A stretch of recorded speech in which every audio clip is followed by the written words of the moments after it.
안녕하세요. 탐정방송 임병수 대표입니다. 잘 지내고 계시죠? 자, 위조 사건을 오늘 분석을 또 해보겠습니다. 제가 위조 사건을 분석을 하면서 우리가 어떤 일을 하든 어떤 비즈니스를 하든 프로젝트를 수행하든 항상 뭐 목적이 있잖아요. 하는 목적과 이유를 분명히 한다라고 하면 지치지 않습니다. 어떤 일이든. 그래서 미제 사건을 분석을 왜 할까?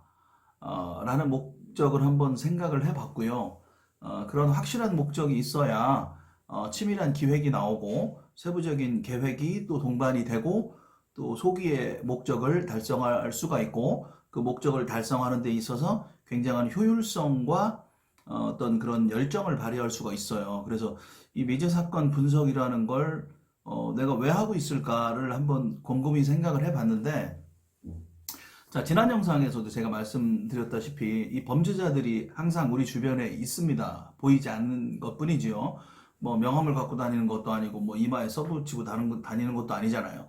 실제로 뭐 사기범들이라든지 뭐 이런 범죄자들 보면은 뭐 멀쩡하게 생기고 선한 인상을 하고 있는 사람들도 굉장히 많아요. 그래서 우리가 항상 이런 가능성을 염두에 두고 항상 우리 스스로를 보호해야 한다라는 의식을 갖고 살아야 된다. 자, 미제 사건은요, 보통 한 10년, 15년, 20년 가까이 된 사건들이 계속해서 이렇게 분석이 되고 있고 재조명이 되고 있지 않습니까? 자, 미제 사건인 거야. 이거는 뭐 나랑 별 상관이 없는 일이야. 뭐 10년 전, 15년 전 일인데 라고 나와 상관없는 일이라고 생각하지 마시고 이게 이제 공개 수사로 전환이 되고 사건이 해결되지 않았기 때문에 이렇게 우리에게 10년, 15년 후에 알려지는 것이지 지금 현재도 미해결되고 있는 강력 사건은 굉장히 많다. 지금 현재 해결되지 않고 있는 사건들, 우리 주변에서 우리 이웃이 고통받고 있는 그런 피해자들이 많이 있지요. 많이 있는데 이런 것들이 빨리빨리 지금 해결이 되지 않는다면 앞으로 10년, 15년 후에 또 제2의 미제 사건들이 계속해서 발생을 지금 하고 있을 거예요. 그래서 우리가 미제 사건을 분석을 하는 데 있어서는 지난 영상에서 말씀드렸다시피 뭐 이제 현직 수사관이 경찰분들이 뭐 이렇게 영상을 보실 수도 있고 제 주변에 계신 분들 중에도 보는 분들이 몇 분 계세요.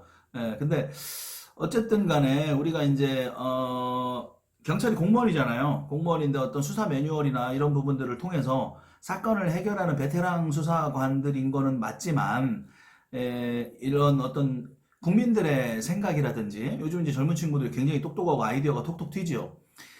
그렇기 때문에 이런 어떤 외부의 민간인들이 이렇게 이야기하는 것들, 분석하는 것들도 많이 좀 귀담아 들을 필요가 있다. 국가공무원이. 그래서 수사 효율성을 좀 높이는 데 활용을 해주셨으면 하는 생각에 과거의 미제 사건을 이렇게 이제 분석을 저 같은 사람도 하고 있고 또 현재 이와 유사한 사건들이 많이 벌어지고 있을 텐데 제2의 미제 사건이 벌어지지 않도록 좀 많이 봤으면 좋겠다. 주변에도 경찰관들이 많이 계실 거고.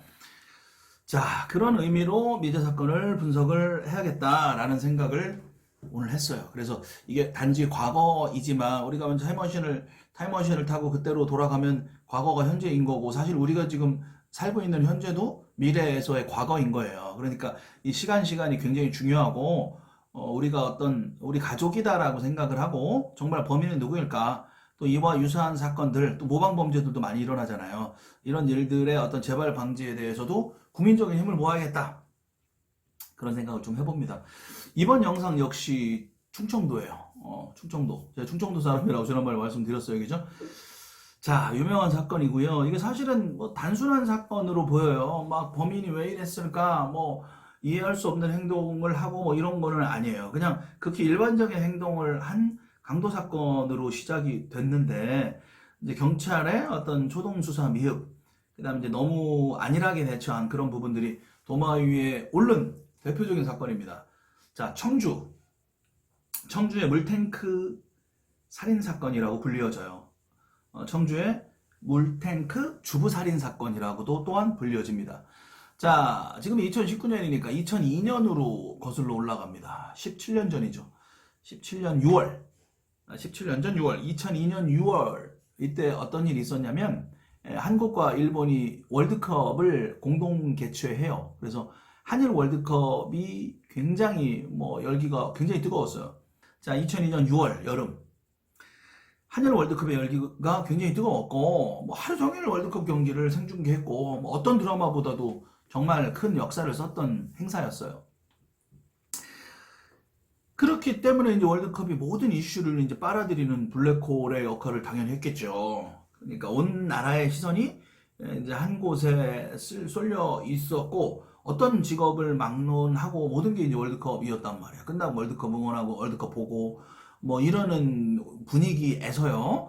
이 군인이나 경찰들도 치안의 어떤 방파제 역할을 하고 있는 분들마저도 월드컵에 어떤 포커스를 많이 맞추고 생활을 하지 않았을까? 이런 생각이 드는데 이 당시입니다. 이 당시 충북 청주시 6월 5일입니다. 2002년 6월 5일 충북 청주시 수곡동이라는 곳에 이제 한 다세대 주택이 있습니다. 다세대 주택은 뭐 열 몇 가구가 이렇게 원룸처럼 돼가지고 이렇게 살고 있는 그런 데를 얘기하는 거죠. 이분들이 뭐 건물주로 보여요. 건물주로 보이는데 뭐 굉장히 뭐 돈이 많고 뭐 그렇게 보이지는 않아요. 굉장히 생활력은 강했지만 이 피해자 여성분이 저녁 때 이제 대리운전을 하고 왜 그렇게까지 됐냐면 남편이 거의 한 5년 가까이 일을 못했다라고 해요. 사고가 있어서 장애인이었어요. 남편이 장애인이었고 이 아내 피해자이죠. 자세한 건 말씀드리겠지만 이 강정숙 씨가 당시 나이가 이제 43세.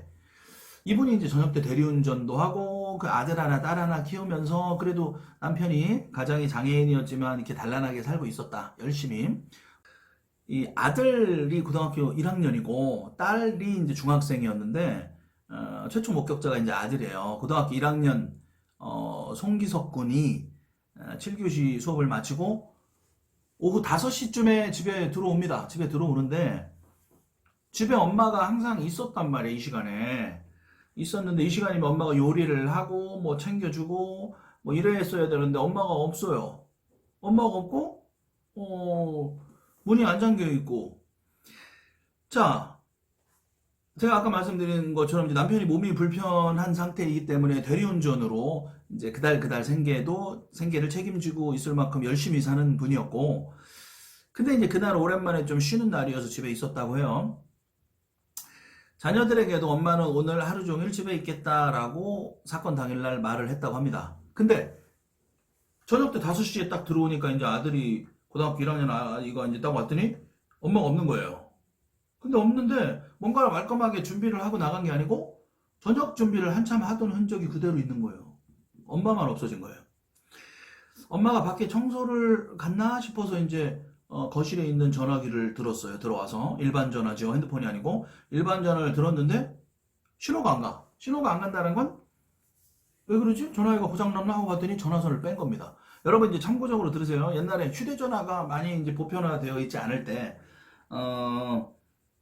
범인들이 실내에 들어오면 전화선을 뽑는다라는 이야기가 언론에 많이 나왔어요. 이제 경찰 쪽에 계신 분들은 많이 알고 저도 이제 어렸을 때 많이 듣고 컸는데 전화선을 먼저 뽑는다. 신고 못하게.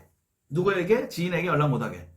그 전화선이 뽑혀 있다라는 거 말이 안 되는 상황이니까 불길한 예감이 다시 당연히 들죠. 처음 상황은 지금 이래요. 근데 이제 전화기를 뽑은 것뿐만 아니고 집 안이 이제 엉망이 돼 있는 거예요. 여름 날씨였지요. 6월이니까 덥지요. 장마철이고. 근데 베란다 문이 꽉 닫혀 있어요. 열려 있는 게 정상 아닙니까? 에어컨을 빵빵하게 뭐 틀은 그런 것도 아닐 텐데. 문이 꽉 닫혀 있었다라는 건 왜 닫혀 있었을까요? 소리가 밖으로 안 나가게 하려고 누군가 닫은 걸로 보입니다. 전화기를 뽑은 거 하나, 그 다음 베란다 문을 꽉 닫은 거 하나, 그 다음 이제 거실에 있던 소파가 밖으로 이렇게 튀어나와 있어요. 튀어나와 있고 그 소파가 튀어나온 그 뒤에 이제 붙박이장이 있었대요. 붙박이장이 있는데 붙박이장이 이렇게 탁 열려 있는 거예요. 보통 이제 붙박이장은 어때요? 우리가 쓰지 않는 뭐 옛날 여름에 쓰던 선풍기를 겨울이 되면 넣어놓는다든지 뭐 필요 없는 창고들을 많이 써놓는 장소였다라고 해요. 붙박이장 문이 열려 있어. 붙박이장에 보통 비싼 거를 넣어놓지는 않지요. 근데 거기가 열려 있다. 어머니를 거기에 피해를 입히고 거기에 숨기려고 한 걸로 일단 정황은 보여요. 그 다음에 이제 식탁 의자 하나가 바닥에 넘어진 상태에 있으니까 어떤 물리적인 일이 있었던 거야, 지금. 여기서 이만 봐도 그냥 100%다 범죄이지요. 자, 어머니 이외에 다른 누군가가 있던 흔적이었 거죠. 당연히 누군가 들어온 거죠. 자, 중학교 3학년 여동생이 이제 조금 있다 다시 들어와서 밤새 이제 베란다에 앉아서 엄마를 기다리는데 엄마가 그날 안 들어와요. 다음 날이 됐습니다. 6월 6일 현충일. 빨간 날이죠. 휴일. 자, 강씨 남편 송 씨가 통장 내역을 조회를 해봅니다. 그 다음날 통장 내역을 조회를 해봤더니 실종된 날 오후 5시 22분부터 6월 6일 오전 시간까지 70만원씩, 70만원씩, 70만원씩 지속적으로 총 1000만원이 본인의 통장에서 인출이 됩니다. 범죄지요? 범죄입니다.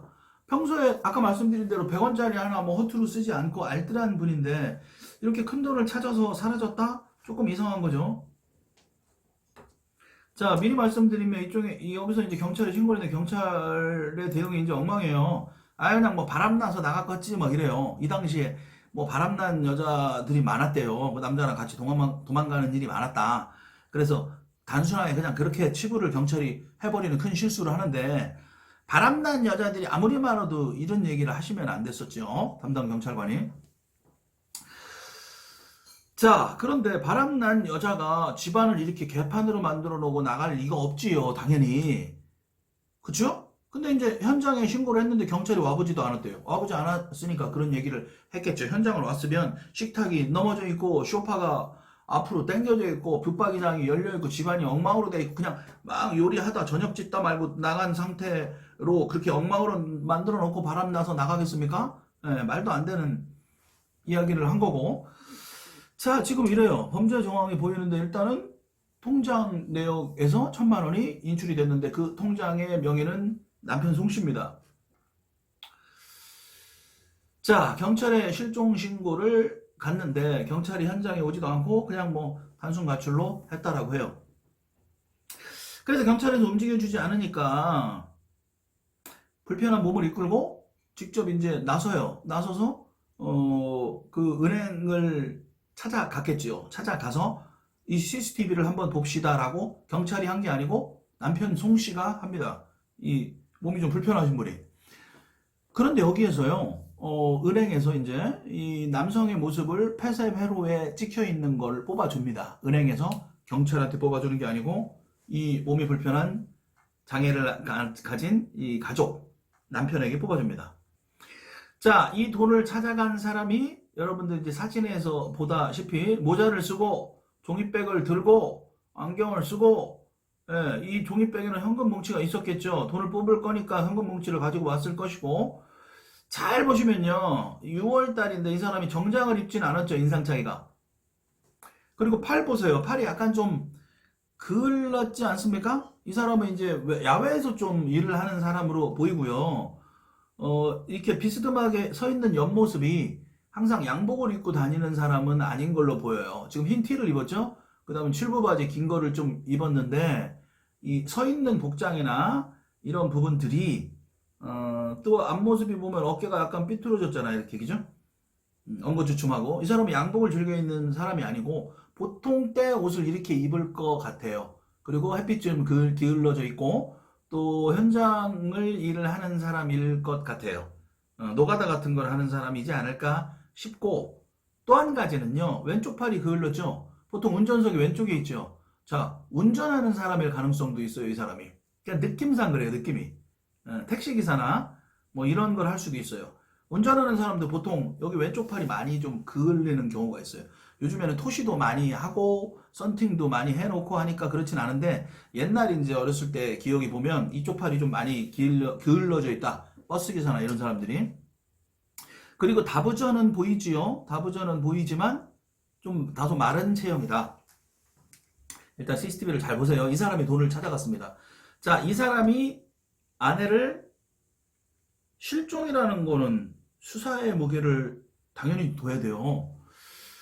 이 사람이 아내를 어떻게 실종해 어떤 범행을 하고 돈을 직접 찾아갔을 가능성이 높은 사람이고 실제로 통장에서 찾아간 사람이에요. 근데 한 가지 더 경우의 수는 이 사람은 단지 돈만 찾았을 가능성도 있지요. 공모를 해서. 범죄는 A라는 사람이 하고 이 사진에 찍힌 B라는 사람은 단지 돈을 찾아다 주는 역할을 했던 사람일 가능성도 있다. 요즘에는 외국인들이 많이 들어와서 이제 뭐 대포통장 같은 거 인출하고 이런 모집 뭐 이렇게 인출책으로 많이 쓰고 하는데 이 당시에는 이렇게 외국인들이 많지 않았을 것으로 보이고 이 청주가 어떤 외국인들이 많이 일하는 산업단지가 있었던 것도 아니고 이 수곡동이 시내 한복판이거든요. 그 주거지역이란 말이에요. 주택가. 그렇기 때문에 외국인으로 보이진 않고 생긴 것도 한국 사람이죠. 키 한 170 정도 되는 것처럼 보이고 그렇기 때문에 같이 공모를 해가지고 공모한 사람이다. 아니면 이 사람이 범행까지 했다. 둘 중에 하나죠. 실종입니다. 실종인데요. 여러분 실종이라는 거 말 그대로 없어졌다라는 거잖아요. 미싱, 없어진 거예요. 없어진 건 가출일 수도 있어요. 이 경찰들의 말로 바람나서 나갔겠지 이렇게 가출일 수도 있지만 집을 개판으로 이렇게 해놓고 나갈 이유가 없다라는 거죠. 그 다음 이 당시에 이분은 뭐 집에만 있었고 가족들끼리 잘 지냈대요. 그리고 그 온라인 PC 통신, 온라인 모임을 통해서 이제 채팅하는 게 유일한 낙이었다라고 하는데 거기에서 뭐 한 3시경 정도까지 챗을 했다라는 기록이 남는데요. 아들 밥 해줘야 돼. 아들 도시락 준비해야 돼. 이제 채팅 끝낼게 라고 했다라고 해요. 그리고 아들이 5시경에 왔단 말이야. 그러니까 3시에서 5시 사이에 문제가 생긴 거죠. 자, 실종은 좀 전에 얘기하다 말았는데 실종은요 없어졌잖아. 근데 첫 번째 가출로 보는 경우, 두 번째 범죄로 보는 경우.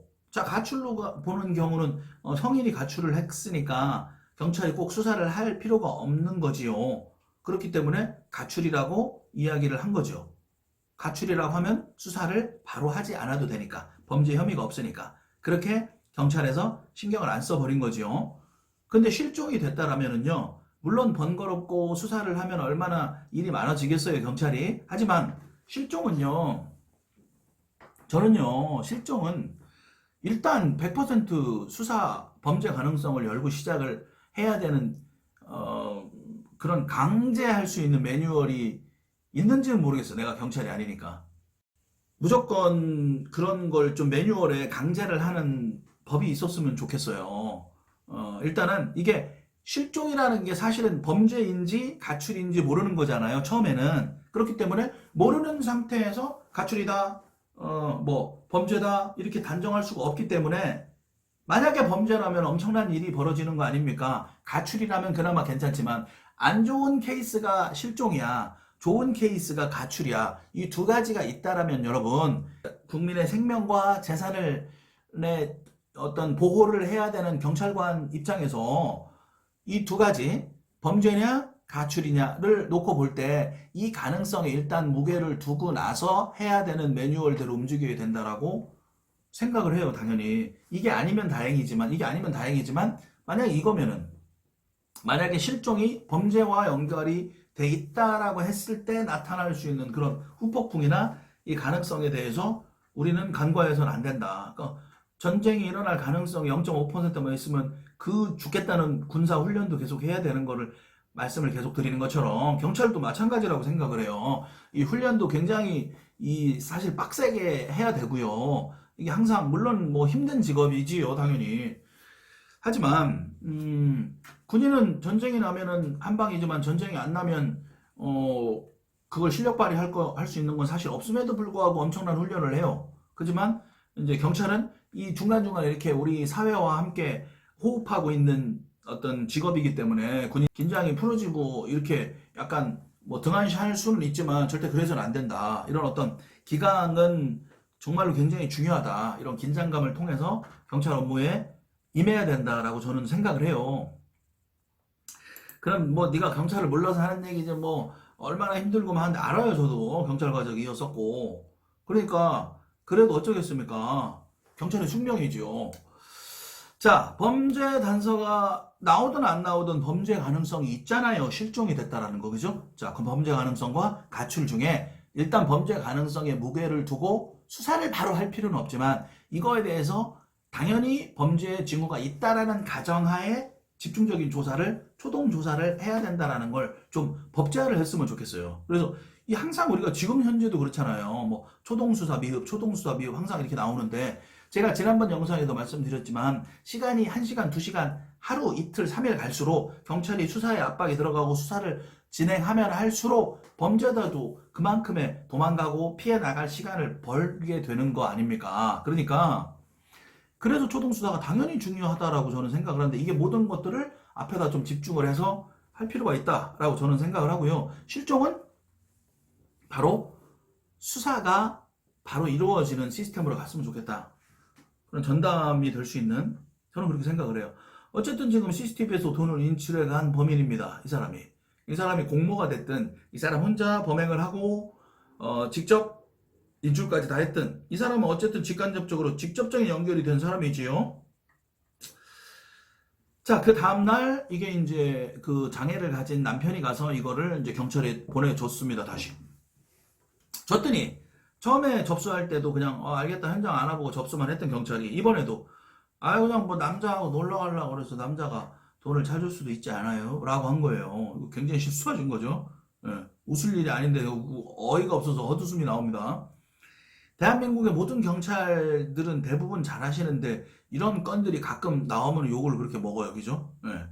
저희는 영어를 오래 가르쳤잖아요. 영어에 보면은 이 집합명사라는 게 있어요. 집합명사는 서울 시민을 나타낸다든지 경찰을 나타낸다든지 군인을 나타낸다든지 이렇게 이런 집합명사는 단수 취급을 해요. 이게 이제 잠깐 쓸데없는 얘기를 잠깐 했는데 단수 취급하고 복수 취급한다 이런 얘기 혹시 들어보셨죠? 집합명사는 단수 취급할 때도 있고 개개인을 얘기할 때 복수 취급을 할 때도 있지만 우리가 경찰을 욕한다. 경찰 욕하면 집합명사를 욕하는 거거든. 한 단체 하나로 보는 거야. 하나로. 자, 근데 들어가 보면 경찰 개인을 의미할 때는 또 복수로 쓰기도 해요. 자, 경찰관들이 열심히 현장에서 일을 열심히 국민을 위해서 정말 목숨 내놓고 열심히 대다수는 열심히 하고 있지요. 하지만 이렇게 안일한 대처를 통해서 욕을 먹는 경찰관들도 있어요. 버닝썬 관련된 것도 제가 좀 다루고 싶은데 시간이 없어서 못하고 있어요.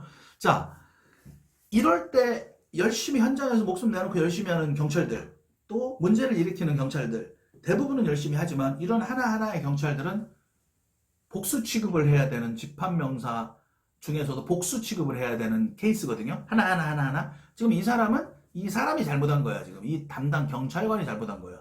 근데 국민들이 볼 때는 경찰 전체를 단수 취급해가지고 전체를 욕해버린단 말이야. 그거는 우리가 복수와 단수의 개념을 이 경찰 개개인의 문제를 볼 때 이 사람의 문제였지 저는 그렇게 생각을 해요. 지구대에서 현장 조사를 오면 현장 폴리스 라인 치고 이제 범죄 혐의가 오면은 현장 보존만 하고 나가게 돼 있잖아요. 실제로는 수사 형사들이 이제 경찰서에서 와서 조사를 해야 되는데 일단 지구대에서 와보지도 않았고 그냥 가출로 할게요. 이게 지구대에서 일단 잘못한 거잖아요. 그죠? 그다음 신고를 어디다 했는지 모르겠어 이 사람이. 그 지구대 동네 지구대 가서 또 했지 않을까 싶어. 그 경찰이 또 이런 얘기를 했을 것 같아요. 만약에 수사과에 직접 갔다라면 이렇게까지는 안 했을 거라고 저는 생각을 하는데 또 지구대에 했을 것 같아. 파출소에. 그래서 어제 거기요. 뭐 돈을 찾았다. 내 통장에서 남자가 돈을 찾았는데 와이프가 없어졌어요. 이렇게 신고를 했겠지. 그러니까 그 남자가 돈 찾아서 둘이 바람나 나왔겠죠. 이렇게 얘기를 하니까 굉장히 실수를 한 거지. 그러니까 이제 남편이 무슨 얘기를 하냐면 43살이야. 내 아내가 43살인데 사진 속에 있는 남자는 한 30살? 많아야 30살 정도 돼 보이지 않아요? 제가 볼 때는 30대 초반? 한 20대 후반까지도 보일 수도 있을 것 같은데 20대 후반 많아야 30대 초반 20대 중반에서 30대 초반으로 보여요. 제 생각에는 많으면 30대 중반까지 가겠다. 자, 17년 전에 뭐 연상연하 커플이 지금처럼 많지는 않았어요. 가능성으로 보자면 이 사진 속 남자는 젊은 사람인데 우리 와이프가 40대 중반인데 뭔 소리 하는 거냐 막 경찰한테 따졌대. 그러니까 경찰이 그러면은 누구 동상을 시켰겠죠. 누구 심부름 시켜서 할 수 있는 거 아니에요? 이런 얘기를 했다라는 거예요. 경찰이 완전히 자의적인 판단한 거죠. 실종을 범죄와 가출 두 가지 중에 범죄의 무게를 둬가지고 혹시 모를 수 있는 가능성에 대비해서 해야 될 게 이제 경찰의 본연의 자세인데도 불구하고 그냥 이쪽에 무게를 두고 그냥 이렇게 한 거예요. 이 사람을 무시한 건지 왜 그랬는지는 모르겠지만 어쨌든 이 개인이 참 잘못했어요. 전단지까지 만들어 그 다음 강 씨를 찾아달라고 제발 사람만 있어달라 그럽니다. 20여 일이 흐릅니다. 이 이후로 20여 일이 흐르면서 강씨 집에서 이상한 냄새가 나. 뭔가 좀 썩는 냄새가 나고 옥상으로 가는 계단에서 구더기까지 나와서 돌아다녀. 날이 좀 더워지잖아요. 6월 말이 되니까. 그러니까 이제 구더기까지 나오니까 이게 이상한 거야. 그래서 아들이 이 냄새의 진원지를 찾아서 올라가요. 어디로 올라가냐면 옥상으로 나 있는 계단을 올라가. 그런데 거기에 뭐가 있냐면 물탱크가 있어. 물탱크. 그러니까 이 물탱크 실이 있었대요. 옥상 위에 있는 게 아니고 그 옥상으로 가다가 물탱크 실이 있는데 거기 문을 열어서 물탱크 실이 눈에 띄었다라는 거야. 냄새를 따라가니까. 그 앞에 구더기들이 더 많더래요. 그래서 그게 어떤 냄새와 구더기의 진원지다라고 생각을 하고 물탱크실 문을 열고 안으로 들어갔습니다. 그런데 샅샅이 뒤졌음에도 불구하고 발견할 수 없었던 엄마의 시체를 물탱크가 딱 있잖아요. 그리고 문을 열고 물탱크가 있고 벽이 있고 그 사이에 거의 세워놓은 상태로 시신을 딱 끼워 넣었다시피 했었다라고 합니다. 그래서 시간이 지나면서 이 어떤 뭐 부패 액이 나오고 하면서 옆으로 쓰러져 있는 상태였다라는 거예요. 그렇게 쓰러져 있어 버리니까 그 당시에는 돌아다녀도 또는 옆에 딱 끼워놓은 상태니까 그 당시에는 찾을 수가 없었다고 하고 실제로 재현을 해보니까 찾을 수 없는 위치였다라고 해요. 근데 냄새가 나서 조금 더 자세하게 거길 봤더니 벽과 물탱크 사이에 형체를 알아볼 수 없을 정도로 완전히 부패한 상태로 실종 23일 만에 6월 28일 날 아들에 의해 시신으로 발견이 돼요. 자, 국가공권력의 사각지대를 이야기하면서 제가 탐정을 말씀을 드리는데요. 제가 실제로 이제 재판, 뭐 피해자가 됐고, 재판 과정을 겪고 이런 사람들을 보면서, 이를테면 제 지인 중에 이제 뭐 사기 피해자가 됐을 수도 있고, 또 이제 건너 지인 중에 강간 성폭행의 피해자도 있었어요. 그런데 그 가해자는 무조건 변호사의 조력을 받아서 난 사랑해서 했다, 지금도 사랑한다, 뭐 이따위 소리를 짓거린 거예요, 계속. 그러니까 이쪽에서 계속 이제 변호를 하고 자기가 답답하게 직접 변호도 하고 했대요. 그런데 이제 이 국가공권력은요, 경찰, 검찰, 변호사, 판사 이렇게 돌아가잖아요. 그러면 이 안에서는 매뉴얼대로 쫙 진행을 할 거 보니 대한민국 사건 사고가 얼마나 많아요. 판사들, 검사들이 뭐 취급해야 할 사건들이 하루에도 뭐 엄청나다고 하지 않습니까? 자, 그러면서 이제 뭐가 문제냐면은요, 이 피해자의 구제, 피해자의 어떤 피해 회복, 피해자의 트라우마에 대한 어떤 치유 이런 부분들이 굉장한 어떤 누수된 상황으로 전개가 됩니다. 대한민국 사법 시스템이. 물론 이제 다른 나라도 뭐 그런 경우가 많이 있겠지만 이런 부분들은 우리가 이제 뭐 상담사라든지 심리학자라든지 어떤 뭐 우리 뭐 여성가족부 이런 거 많이 발달돼 있잖아요. 여건이 많이 신장됐잖아요. 옛날보다. 물론 이제 여자 피해자 말고 남자 피해자들도 많이 있을 수 있지만 이런 것들을요, 이 국가 조직에서는 많이 못할 거라고 생각을 해요. 그래서 저희처럼 이제 이 탐정이 법제화되고 민간조사 회사, 또 탐정회사에서 이런 것들까지 사실은 많이 감싸 안아야 될 부분이 아닌가라고 저는 생각을 해요. 그럼 이제 컨설팅의 개념까지 들어가는 거예요. 사실조사, 증거수집에 이제 컨설팅까지. 자, 피해자 입장에서 이 사람은 평생 이런 일을 한번 당할까 말까 하는 사람일 것이고 이걸 안 당해본 사람은 모른단 말이야. 근데 이 피해자들이 공통적으로 하는 얘기는 전부 다 안 당해보면 모르는데 자, 재판이 끝났어. 저 사람을 감옥에 집어넣을 수도 있고 됐어. 근데 끝나고 나서 내 피해에 대한 어떤 트라우마를 위한 치유 이런 부분들을 해줄 수 있는 손길이 어마어마하게 필요하다. 이 피해자들에 대한. 제가 이 얘기를 왜 하냐면 고등학교 1학년이면 17살이잖아. 17살인데 자기 어머니를 23일 동안 못 찾고 있는 와중에 냄새가 나니까 뭔가 막 불안한 예감을 들었다고 해요. 그리고 꿈까지 실제로 꿨대. 이 어머니를 발견하기 며칠 전에.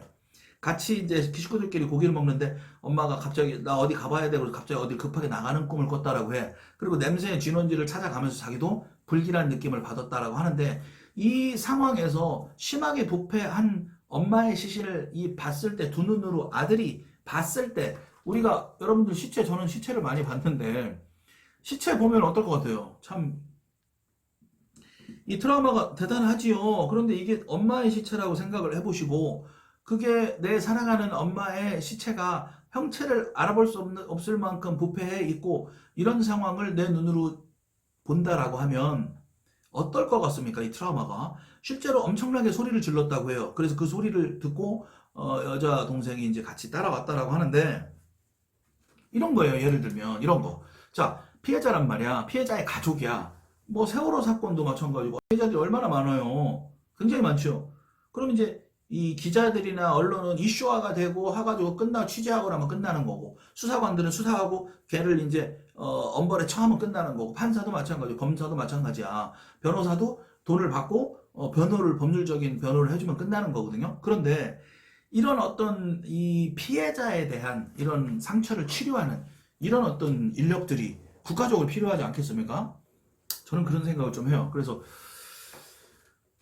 전문가들, 뭐 정신과 의사라든지 심리학자라든지 이런 부분들과 어떤 팀을 이루어서 뭐 TV에도 그런 어떤 프로가 나오는 걸 본 적이 있는데, 팀을 이루잖아. 정신과 의사 뭐 이렇게 해가지고 외과 의사도 오고, 그래서 이 프로젝트에서 분석을 하고 또 사회복지사들이 개입돼서 그런 걸 해결을 해주잖아요. 근데 그런 걸 좀 이 시스템화하는 건 좀 어떨까? 그런 인력들을 배양해서 일자리 창출도 되고 좋지요. 제가 이렇게 얘기하다 보니까 저 국회의원 같네요, 그죠? 야, 이런 것들을 우리가 이제 이 관련 분야에 대해서 연구를 하다 보면 이런 회사들도 만들 수 있지 않을까. 목적은 선해야죠. 돈이 목적이 되면 안 되고. 이 피해자가 얼마나 힘들었겠어요, 그죠?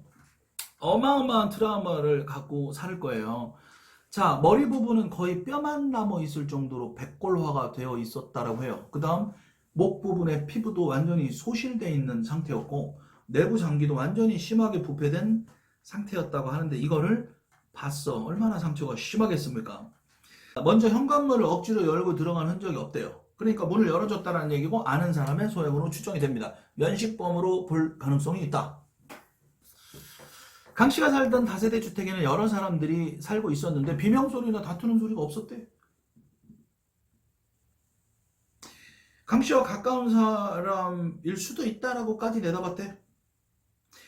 근데 아까 최초에 제가 말씀드렸죠. 베란다 문이 닫혀 있었다고. 베란다 문이 닫혀 있고 남성이 한 명 또는 두 명이 가서 입을 틀어막고 제압을 해버리면 밖으로 안 돌릴 수 있죠. 근데 이거 말에 어폐가 있는 게, 잘 보세요. 제가 아까 식탁 의자가 넘어져 있었다 그랬죠. 근데 넘어뜨릴 때 들어가지고 부드럽게 놨을까, 아니면 팍 넘어뜨렸을까요? 소리 났겠죠? 소리 난 거야. 당연히 소리 난 거야, 이게. 자, 식탁이 탁 떨어지는 소리 나면 이런 신음소리, 뭐 하는 소리 안 났을까? 그 정도 사운드의 높이 정도는 소리가 났을 것 같은데. 그리고 막 이렇게 막 뒤졌잖아. 소파도 막 끌었고 붙박이장도 열고. 제일 큰 거는, 제일 소리가 났을 수 있는 거는 식탁이 딱 넘어지는 소리가 분명히 났을 거예요. 났을 거기 때문에 비명 소리나 다투는 소리가 주변 사람들을 탐문을 해봤지만 없었다 라고 한 건 말에 좀 어폐가 있다. 베란다 문을 닫았기 때문에 없다. 이해되시죠? 무슨 얘기인지? 이 비명 소리나 다투는 소리가 없었다라는 거에 프레임에 딱 갇혀서 무조건 가까운 사람이다라고 단정 지을 수는 없다라는 거예요. 면식범이 아닐 수도 있지. 우체부입니다 라고 했을 수도 있고, 택배기사입니다 라고 했을 수도 있고, 저 203호 친구인데요 했을 수도 있고, 이 사람이 집주인이었던 걸로 보이는데 14세대가 살았다고 하잖아요. 14세대 살았으면은 우리가 문을 딱 닫고 있을 필요가 없는 거. 14세 중에 어떤 사람이 주인집에 올지 모르잖아. 그러니까 당연히 저 202호입니다 하면 열어줄 수 있는 거죠. 100% 면식범으로 볼 수는 없다. 이 비명소리가, 다투는 소리가 듣는 걸 보셨습니까? 보셨습니까? 이렇게 주변에 탐문했더니 못 들었는데요. 그러면은 싸운 건 아니에요. 이러고서 들어가면 안 된다는 거지. 근데 이 프레임에 또 갇혀가지고 경찰이 심지어는 어떤 일을 하냐면 남편을 범인으로 지목하게 합니다. 남편을 범인으로 지목하기까지 하는 건 좀 너무 심한 것 같아요. 이 사람 굉장히 힘든 상황일 텐데. 이 아들, 딸 입장에서도 또 어떻겠어. 자, 불러다 조사를 해요. 범인 다루듯이. 근데 아무런 혐의도 드러나지 않죠, 당연히. 이 남편도 일을 했었다라고 해요. 뭐 유통 쪽에 관련된 일을 했었다라고 해요. 열심히 사는 사람들이었어요.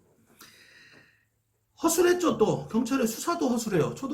지구대 대처도 허술하고, 또 이 담당 수사관도 허술해요. 자기 심증대로 그냥 물론 이 수사실무에 감수사라는 게 있긴 있어요. 이건 처음부터 끝까지 감수사를 해버리면 어떡하냐고. 과학수사를 해도 시험치 않은 판에. 수사의 기본인 확실한 물증과 합리적인 의심도 지금 안 하고 있는 상황이고, 자기 편견과 추정 그대로 그냥 몰아간 거잖아 지금. 그러면 아들이 남편 아니요? 문을 왜 열어줬겠어? 이런 식으로 간 거예요. 그 오류로 빠진 거야 완전히. 근데 이제 남편 송씨는 알리바이도 되고, 몸을 불편했지만 열심히 또 어떤 유통 판매도 하고, 화장품 판매, 여성 속옷 판매, 이런 판매의 일들도 했다라고 열심히 살면서 그렇게 열심히 판매도 하고, 범행이 일어난 시각에 또 알리바이들 확실했다라는 거야. 사업자 일행을 만났다. 결정적으로 송 씨는요, 남편은 왼쪽 팔이 없어요. 그리고 한쪽 다리도 불편한 1급 장애인입니다. 이게 장애인도 급이 있잖아요. 1급 장애인이라고. 자, 이런 분이 54kg의 아내의 시신을 한쪽 손만으로 계단을 올라가서 계단을 14개를 올라가야 물탱크실이 나옵니다. 거기에 유기했다라고 보기에는 설득력이 떨어지는 걸로 본다. 아내의 시신이 집에서 발견되면 가장 먼저 의심받을 것이 뻔하지요. 당연히 본인이 했다라면 심리적으로 밖에다 하는데 물탱크실에 옮겨야 할 이유가 당연히 없지요. 그리고 아내와 뭐 사이가 안 좋다라고 경찰에서 발표했지만 이것도 사실이 아닌 걸로 드러나고, 최초에 제가 말씀드린 것처럼 잘 열심히 살았다, 뭐 서로 손편지도 써주고 막 그랬다는 거야. 자식하고도 그러고. 자, 아내에게 송 씨는 무척이나 당연히 고마워했죠. 입원 생활을 5년 가까이 하는데도 한 자리를 떠나지 않고 남편을 계속해서 지켜줬다라고 해요. 그렇기 때문에 면식범으로 보일 가능성이 물론 있지요. 강제로 침입한 흔적은 없지만, 하지만 문을 열어줬다라고 해서 면식범이다라고 단정 지을 수는 없다. 순간적으로 제압하면 비명소리나 저항이 무력화시킬 수 있지요. 당연히. 증거를 남겼을 텐데 기본적인 증거 수집도 안 한 거예요. 이 상황에서. 그죠? 자, 보세요. 사건이 일어난 건 6월 5일이고 실종 신고한 건 6월 6일인데 시체가 발견된 건 6월 28일입니다. 23일간의 시간이 흘렀습니다. 돈 찾은 것도 그날 찾았다고. 오후 3시에서 5시 사이에 사망한 걸로 추정이 되는데 5시 22분부터 돈을 찾기 시작했으니까. 근데 그 다음날 오전에도 찾았어. 편견에 따라 수사에 소극적으로 했고, 남편을 용의자로 보고 그쪽으로만 몰아가고, 다른 건 하지도 않고, 이미 날짜는 23일 이상이 흘렀고, 뭐 이런 상태로 계속 됐다. 자, 이제 구체적으로 한번 분석을 해보겠습니다. 자, 범인은 누구인지 한번 찾아봅시다. 범인은요, 이 베란다 문을 닫았지요. 닫은 거는 사건이 시작되기 좀 전에 닫았지 않을까라고 생각을 해요. 베란다 문을 닫으니까 뭐 시끄럽고 뭐 우당탕 하는 소리를 들었다라는 소리가 안 들렸다. 6월달 2명이었을 수도 있을 거라고 저는 생각을 합니다. 범인이 2명이었을 것으로 보는 쪽이 좀 맞을 것 같아요. 그래서 제압을 하고 우당탕탕하고 한쪽에서는 빠르게 베란다 문을 닫고 어떻게 살해됐는지 부검조차 할 수 없으니까 어떻게 살해됐는지는 몰라. 목을 졸랐을 수도 있고. 근데 어떤 피가 나왔다 이런 얘기는 없어요. 그냥 우당탕탕 뭐 이런 상태였지. 그러니까 목 졸라서 살해한 게 아닐까 싶고, 이 사체를 유기를 해야 되잖아. 유기를 해야 되면 이게 무슨 치정이나 원한에 의한 살인이면은 뭐 어떻게 해가지고 그냥 그 앞에다가 방치를 해놓고 갈 수도 있고, 하지만 숨기긴 숨겼거든. 숨기긴 숨겼는데 밖으로 데리고 나가서 계획을 해서 완전히 막 얻다가 막 안 보일 정도의 이 기획을 한 정황은 보이지가 않은 거예요. 자, 붙박이장을 뒤졌다고 그랬죠? 소파가 앞으로 나와져 있고 소파 뒤에 있는 붙박이장이 열려 있어요. 그 붙박이장에 창고가 있어요. 100% 이제 시체를 거기다가 넣으려고 했다라는 생각이 들어요. 빨리 사건을 처리하고 이제 통장을 가지고 빨리 나가서, 이 사람은 이제 돈이 목적이었던 거지. 강도의 어떤 의도로 들어가서 살인까지 일어난 거니까 이제 이게 강도 살인죄가 성립이 되겠죠. 근데 살인의 목적으로 들어가지는 않지 않았을까라는 생각을 하고, 그런 어떤 강도의 과정에서 살해를 하게 되고, 살해를 하고 사체를 유기해야 되는데, 이게 지금 미리 계획돼 있었다라면 유기할 장소도 미리 생각을 해놨을 텐데 그게 아니란 말이야. 물론 이제 물탱크만 바로 갔다라고 하면은 물탱크 안에다가 내가 유기를 해야지라고 기획을 하고 들어갔을 텐데, 막 뒤졌다는 거예요. 그죠? 막 뒤졌으니까 붙박이장을 뒤진 걸로 봐서 사체를 거기에 유지해야지. 강도로 위장을 해서 내가 그 돈만 좀 뺏어가지고 나오려고 했던 거야. 위협을 해가지고 내놔 이렇게 하고 자기는 죽일 생각은 없었던 걸로 제 생각에는 판단이 돼요. 그 나오려고 하는데 뭔가 우당탕탕 뭐 이렇게 반항을 한다든지, 이 여자분이 이제 뭐하지만 대리운전까지 할 정도로 굉장히 알뜰살뜰 열심히 사는 분이었잖아요. 그리고 남편의 말대로라면 이 100원짜리 하나 허투루 쓰는 사람이 아니다라고 했기 때문에 딱 들어가서 칼 들고 돈 내놔 했어. 뭐야 이거 문 닫고 닫고 베란다 문 닫고 뭐 위협을 한 거야. 칼로 돈 내라 했는데 순수하게 돈을 안 줬을 가능성이 높은 거야. 여자가 이 피해자가 제 생각엔 그래요. 그래서 어떤 몸싸움이 생겨가지고 그 와중에 이제 넘어지고 그러다가 살인이 이루어진 걸로 저는 판단이 돼요. 유기를 할 장소를 미리 준비를 한 것 같지는 않다. 그래서 이제 그거 붙박이장 안에다 넣으려고 했는데 붙박이장 안에다 넣으려고 했는데 여의치 않으니까 어떻게 할까라고 둘이 생각을 하다가 위에 물탱크 안에 놓자, 물탱크실 안에 놓자 하고 나서 빠르게 나갔다. 그리고 돈을 천천히 찾은 게 아니잖아. 그리고 거리상 아주 멀리 가서 찾은 건 아니거든요. 이 사람들은요, 범인들은 빠르게 문제를 해결하려고 했던 사람들이야. 그러니까 나가서 5시 22분에 빨리 찾았잖아요. 그죠? 그리고 이 피해자 강 씨의 핸드폰이 위치 추적 결과 이 청주 시내 묘 근데 여러 군데를 돌아다닌 걸로 나와요. 그러니까 시내 한복판을 막 누비고 다닌 거야. 이 사람은 굉장히 똑똑해 보이지는 않는 사람이에요. 그리고 여기 이제 어떤 아까 행색에 대해서 아까 초반에 말씀을 드렸죠. 그렇기 때문에 이 머리가 굉장히 좋고 막 똑똑하고 이런 사람 아니에요. 몸을 쓰는 사람일 것으로 판단이 되고 좀 뭐 현장 노가다나 이런 걸 했을 가능성이 있지 않나 라고 생각을 하고 그냥 돈을 목적으로 들어간 거야. 그 다음 걸 기획한 사람은 아니야. 내가 볼 때. 들어갔는데 죽일 생각까지는 없었던 것 같아. 근데 이 사람이 이제 이 여자분이 순수하게 통장을 내놓지 않고 협조를 안 하는 거야. 왜냐면 굉장한 중요성을 돈에다 두고 있는 피해자였던 걸로 보여요. 정말 열심히 살았단 말이에요. 그리고 남편이 4년, 5년 동안 이렇게 장애를 안고 병원에 입원하고 이런 생활을 보면서 얼마나 나는 정말 돈 없으면 죽는다 이런 생각으로 사는 사람이 아니었을까라는 생각이 들기 때문에 갑자기 나한테 돈 내놔 그러니까 이 사람이 어떻겠어요? 안 주려고 반항을 많이 했을 것 같아. 그 와중에 살인이 이루어지고 이게 죽어버렸어. 이거 유기를 빨리 해야 돼. 근데 유기를 빨리 하면 어차피 걸리잖아. 걸리는데 뭔가 생각할 시간이 없었던 거고 나는 이 어디에 유기를 해서 걸리지 않는 것보다 빠르게 문제를 해결하고 돈을 빨리 뽑아가지고 어디로 튀든 이게 이 목적이었던 사람인 거야. 이 사람은. 그래서 제가 볼 때는 최소 2명으로 보이고요. 또 중요한 거는요. 보세요.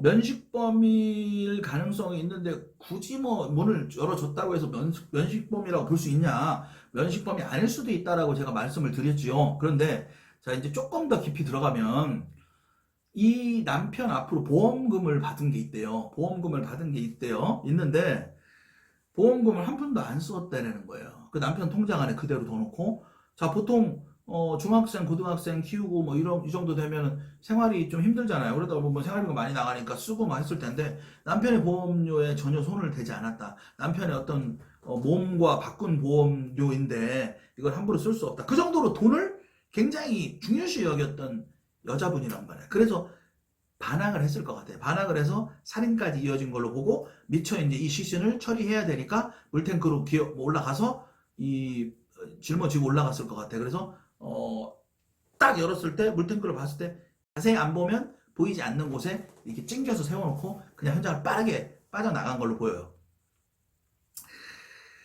중요한 거는요. 이 보험금을 노린 사람이 아닐까라는 생각이 들어요. 그리고 이 14세대의 세입자들을 조사를 했는데 거기에 이제 2명인가 3명인가 전과자도 있었다라고 하고 이 CCTV와 인상 차이가 비슷한 사람이 있었지만 알리바이가 통해서 이제 빠져나갔다라고 합니다. 자 보세요. 보험금을 그러니까 이 여자분의 어떤 스타일을 알았을 거란 말이야. 보험금을 노리고 들어온 게 아닐까라는 생각을 저는 합니다. 그리고 일반 그 전화로 은행 전화번호로 전화를 해서 이 잔액을 조회를 했다라고 해요. 텔레뱅킹에. 그래서 이체 한도도 조회하고 뭐 그러지 않았을까라고 생각을 해요. 자 보세요. 강도가 들어왔어요. 강도가 들어왔는데 돈 내놔 그랬어요. 돈이 없다. 돈이 없으면 통장 내놔. 비밀번호 내놔. 뭐 이랬을 가능성도 물론 있지만 굳이 그 자리에서 이 살해하고 나서 조회했을 수도 있고 협박을 하는 와중에 조회했을 수도 있지만 은행 계좌 내역을 또는 잔액을 조회를 한 거예요. 범인이. 그 내역이 나와요. 내역이 나온다는 거는 보세요. 자, 보험금을 수령을 한 내용을 알고 있는 면식범일 가능성이 높아져요. 자, 이 여자는 대리운전을 하고 남자는 화장품 판매, 정수기 판매 이런 생업을 열심히 하는 사람들이었지요. 겉으로 볼 때는 경제적인 여유가 없어 보였을 것인데 하는 일만 보면 하지만 그래도 건물을 갖고 있고 세입자들을 돌리는 사람들임에도 불구하고 또 열심히 이렇게 사는 거였었어요. 그런데 자, 건물은 갖고 있을지언정, 자기가 주인이 있을지언정 대리운전을 한단 말이야. 그 다음 뭔가 판매를 해. 그러면 큰 목돈이 있을 거라고 생각을 하진 않지는 않을까요? 물론 어느 집을 털을까요 해가지고 쭉 보고 있다. 이 집을 털어야겠다 이러고 그냥 정말로 비면식범이 들어와서 강도를 했을 가능성도 있지만 그거보다는 뭔가 목돈을 통장에 가지고 있다라는 사람이 그걸 알고 있는 사람이 들어왔을 가능성이 조금 더 높지 않을까 싶고요. 이 보험금을 통장에 그대로 가지고 있으면서 아, 저 사람 좀 짠돌이야. 돈이 있으면서 저렇게 보험료까지 받았는데 보험금까지 거액을 받았는데 저렇게 대리운전하고 열심히 살아. 이런 것들을 아는 사람이 아닐까요? 부동산 업자라든지 14세대 거기에 세입자 또는 전출을 나간 이전 세입자 중에 한 사람이 아닐까요? 라는 생각을 저는 했습니다. 그런데 이 CCTV에 나와 있는 이 얼굴을 가족들이 보고 잘 모른다고 했대요, 이 사람을. 그러면 이 사람을 모른다라고 했으면은 보통 1년에서 2년은 산단 말이에요. 그러면 이 가족들, 남편은 알지 않았을까? 세입자들의 얼굴을 대략이라도 대부분 집주인들이 보면. 그런데 모른다라고 했으면 이 사람은 공모한 사람이 아닐까라는 생각을 저는 하게 되고요. 근데 경찰에서 오히려 이 사람하고 CCTV에 나와 있는 사람은 조금 비슷하게 생긴 세입자가 있었는데 알리바이가 지금 이거를 나는 못 믿겠어. 경찰이 한 얘기를. 오히려 이 가족이 얘기한 남편과 자식들이 CCTV에 나온 사람, 이 사람은 우리 세입자 아닌데요 라고 한 게 맞는 것 같아, 오히려. 그런데 이 세입자였던 사람과 이 돈을 인출한 사람이 공모했을 거라는 생각이 들어요. 2002년 이 당시에도 이 은행 CCTV에 범죄자들의 얼굴이 찍힌다라는 거는 범죄자들은 알지요. 이 사람이 외국인도 아니고. 그러니까 그 정도이기 때문에 누구를 시켰을 것 같아, 동료를. 그래서 이 돈을 이렇게 딱 하면 우리가 반씩 나누자. 돈은 네가 찾아와라. 내가 세입자였으니까. 이런 가능성이 아닐까. 그러면 이 보험금을 가지고 있는 거를 알고 있는 사람이 범인이다.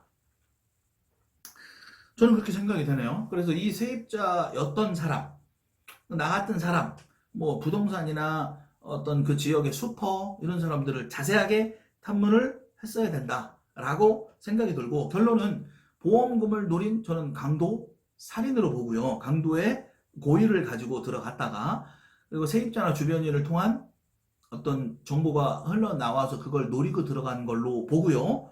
또 뒤를 생각 안 하고 그냥 빨리 시간을 좀 이걸 빨리 탈피해가지고 하루 이틀 안에 돈만 빨리 인출해서 나가자라고 하는 머리가 좀 굉장히 좋지는 않은 당장 돈이 필요한 그리고 까마잡잡하게 좀 팔이 좀 탄 이런 직업을 가진 사람일 것으로 추정이 되고 이 시간을 노린 것도 추가적으로 생각을 해보면 아이가 고등학교 1학년 아이가 5시 이후에 학생들이 온다라는 걸 아는 거예요. 중학생, 고등학생 아이가 있다. 그리고 남편은 장애인이다. 한쪽 팔이 없다. 그리고 다리도 한쪽 다리가 불편해서 1급 장애인이다. 그럼에도 불구하고 일을 하러 다닌다. 집에 없다. 여자는 대리운전을 하니까 밤에 늦게 나간다. 낮에 여자 혼자 있다. 라는 거를 이미 알고 있는 면식범의 소행으로 저는 판단이 되고 설사 남편이 장애인이기 때문에 이 남편이 집에 설사 있었다 손치더라도 쉽게 제압할 수 있다. 그래서 당장 돈이 필요한 현장을 돌아다니는 일을 하는 그런 사람을 공모시켜서 이 전출했던 세입자 중에 한 명이 공모해서 빠르게 진행한 게 아닌가라는 생각이 들고요. 이 사람은 이미 시간을 목적으로 하루 이틀 안에 인출을 다 하고 외국으로 떠났든지 그렇게 했을 것 같다라는 생각이 듭니다. 자, 처음부터 말씀드렸지만 경찰의 초동 수사. 범죄 혐의가 있을 수도 있고 단순 가출일 수도 있지만 단순 가출이면 불이익은 없어요. 하지만 범죄 혐의에 기인한 실종이라면 엄청난 어떤 결과와 피해를 가져다 주기 때문에 사람이 실종되는 사건은 무조건 수사에 포커스를 맞춰서 범죄에 포커스를 맞춰서 1단계 정도는 움직여서 깊이 조사하는 그런 걸 강제할 수 있는 그런 부분들이 좀 필요하다라는 생각이 들고요. 뭐 똑같은 얘기 계속 드리는 거예요. 참 안타깝다라는 생각이 들고 뭐 대부분의 경찰관들이 현장에서 목숨 내놓고 열심히 고생하지만 그거는 개별적인 복수에서의 한 명 한 명의 어떤 희생이고 또 이처럼 좀 국민들에게 욕을 먹을 수 있는 이러한 행동을 하는 경찰도 이 개인의 경찰이다. 이걸 하나로 단수 취급해가지고 집합명사로 단수 취급해서 경찰 전체를 욕할 필요는 없다. 하지만 아까 말씀드린 대로 실종 사건은 굉장히 크기 때문에 대부분 범죄 혐의 24시간, 48시간 안에 답을 빠르게 찾아야 된다. 집중적으로.